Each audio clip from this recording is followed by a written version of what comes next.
तो हेलो दोस्तों, हम इस वीडियो में बात करेंगे भोजपुरी के सुपरस्टार टुनटुन यादव जी के बारे में, जो कि अरियन स्टार से जाने जाते हैं। जो कि इनका एक एक गाना आने जा रहा है, जो कि दीपाली फिल्म से आने वाला, जो कि गाना का नाम है आरबी की दुल्हन, जिसको लिखे हैं चंचल ऋषभ और संगीत दिए हैं रजनी राज। वीडियो डायरेक्ट किए हैं दीपक यादव जी और निर्माता है नितेश यादव बिहारी। डिजिटल है दीपू सिंह का। और यह गाना फीमेल सिंगर गाई है शिवानी सिंह, और फिट की है लेडीज सिंगर है, लेडीज हीरोइन है तनिया तन्नू।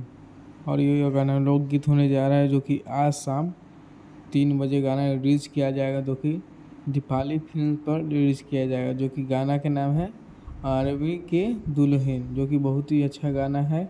और तो आप लोग जाके ज़रूर सुने 3 बजे, आज शाम 3 बजे दीपाली फिल्म पर। दोस्तों, चैनल पर नया हो तो चैनल